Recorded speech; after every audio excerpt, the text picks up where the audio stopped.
Good morning. This is Cecil and Blues. Welcome to the Wildstar Weigh In. This is the first episode of a series I've been looking forward to starting about Wildstar for a long time, and I'm finally able to, now that they have dropped the NDA, along with announcing the release date. This is by far the most important information of the week, so it is what we will be discussing. In future episodes, I will identify important issues and spend some time discussing the details and providing my opinion for them. Let's get started. We've got some dates.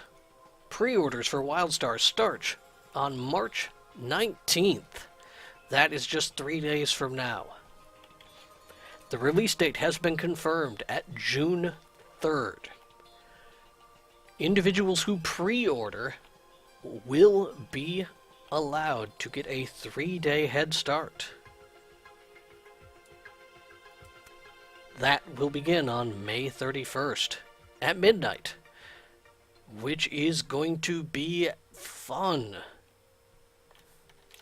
I know I'm excited to finally get started for real. And we'll have a beta wipe that comes right before then. But what about beta now? Well, things are changing. Closed beta, currently called winter beta, is ending today, Sunday, March 16th we are at. And the next phase of beta will begin on March 21st. Who gets access to the next phase of beta? Well, it's called PreOrder Beta, so you can safely assume people who pre-order the game will be able to get access to PreOrder Beta.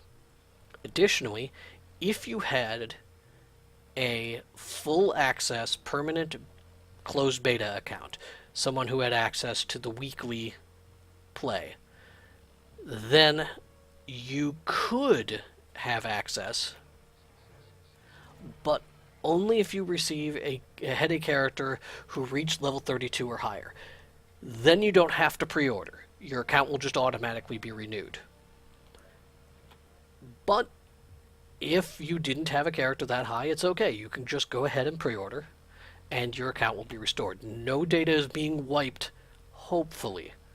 We have received details from Carbine's Cougar, who has told us that there is a possibility that something could go wrong when transferring our character data from one server, from the beta server to the live server.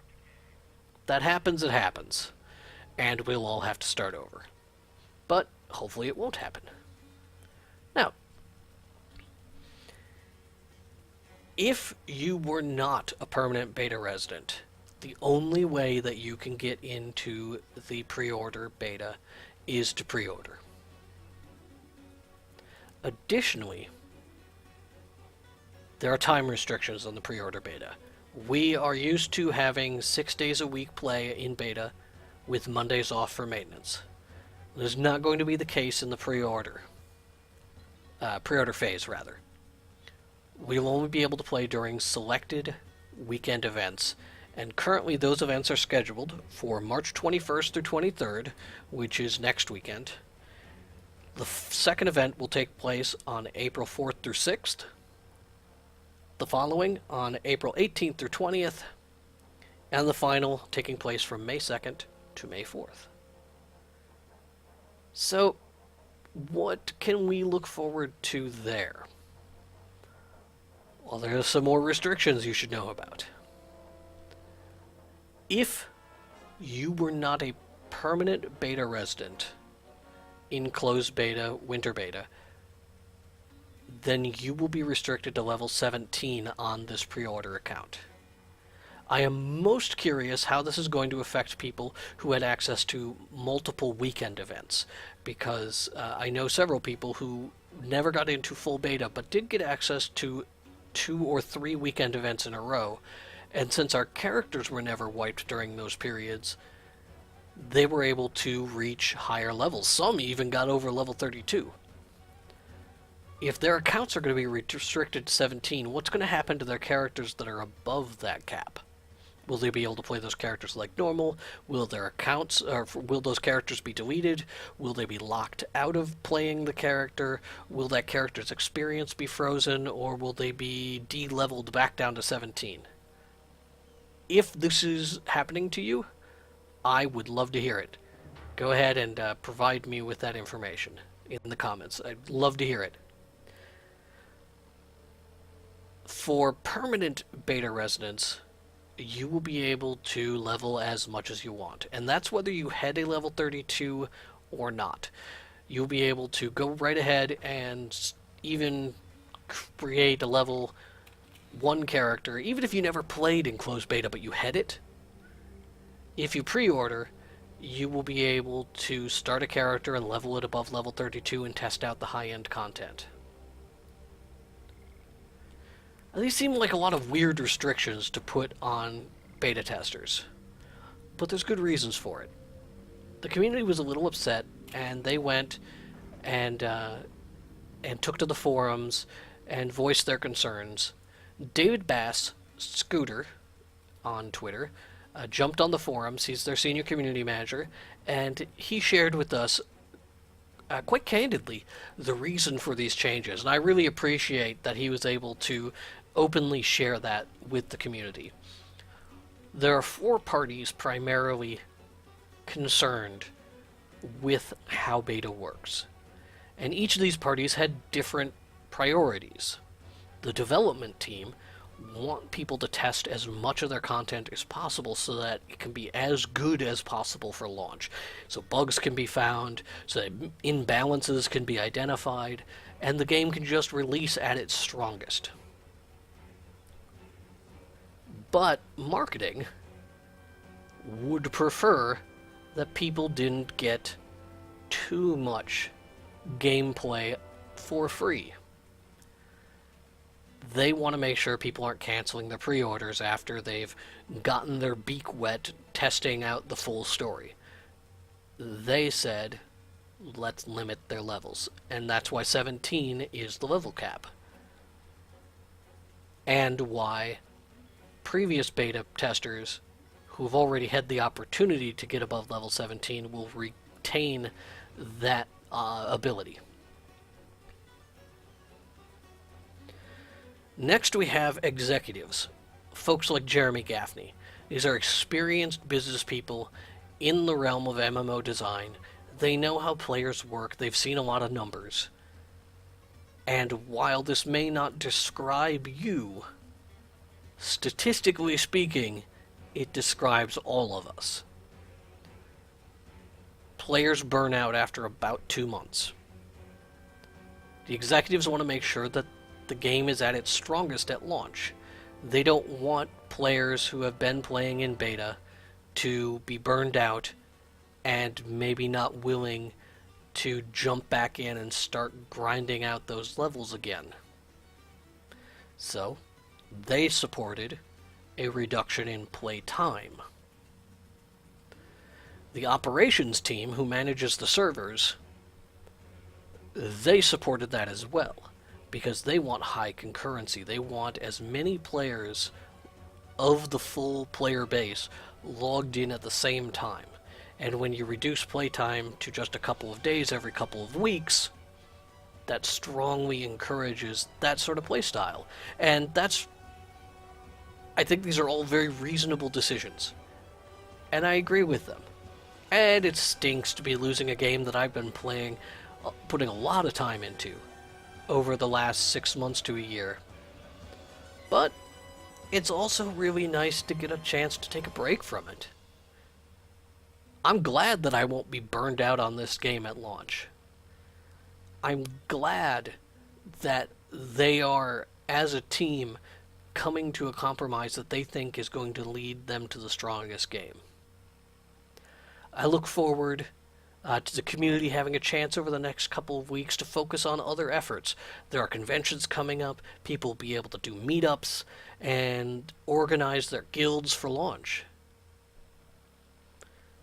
In general, I think that these are all good decisions that Carbine has made, and it is sad that we can't play Wildstar 24/7, but we'll be able to do it in a couple of months. And for real. Not for fakes anymore. We will really be playing our real characters that will permanently be with us for the future of this game. And it'll be so exciting to start over and really, like, enjoy the changes that have been made to the game. I'm excited. And I'm so happy that we can finally talk freely about Wildstar. And we're going to wrap up this video by taking place in one of my favorite challenges that exists. This is different from anything else, any other type of gameplay. You'll see, I love this. So here we go.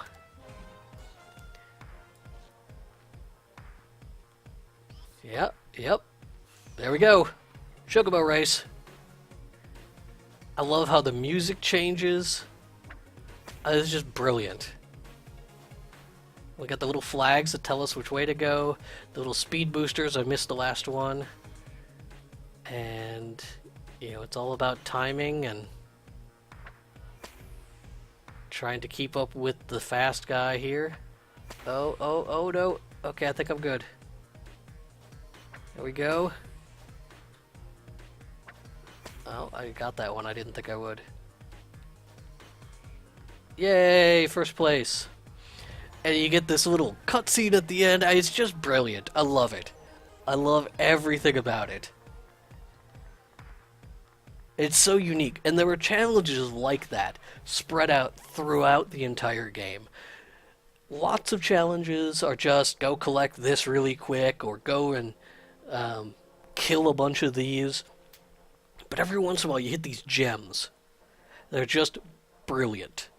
And I love that about this game. That yes, there are MMO tropes, and they're there. This is an MMO. Make no mistake. This is a theme park MMO, and it comes with everything you would expect from a theme park MMO. But there are things that will totally catch you off guard. Quests that involve puzzle solving, the likes of which you would not expect to find in an MMO. Unless that MMO is the secret world. But not quite that much. Don't worry, we're not going to be Googling out solutions here. And I love it. I love that there are these gems in the game that you could just find. And I'm going to be so happy that the rest of the world, people who haven't had a chance to get into beta now, finally have their chance. If you've been wanting to say, yes, I'm in on this game, get your pre-order in this week. Jump right in this weekend. We're going to crash these servers, and then coming up to launch, we are going to have one of the most amazing MMOs to launch in years. It is a game that feels like a game that is 6 months, a year into its development cycle, that has those features that most MMOs say, well, that'll come in the first patch. I can only imagine what Wildstar is going to add in its first patch, because it has everything you'd need to be a full game in its launch plans. I will continue to provide updates and content as we are allowed in the coming weeks. Obviously, I can't record any footage when the game isn't up, but maybe we'll, provide some commentary over a trailer or two. So, I thank you so much for tuning in. If you enjoyed the video, please go ahead, hit like, subscribe to my channel, and I'll be providing Wildstar coverage as we go forward. I plan on doing zone coverage, completion guides, guides for not so much how to do challenges, but what the challenges reward.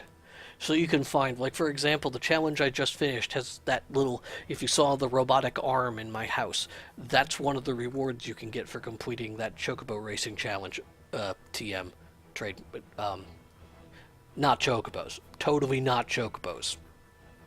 The Ravenarks, which are totally different.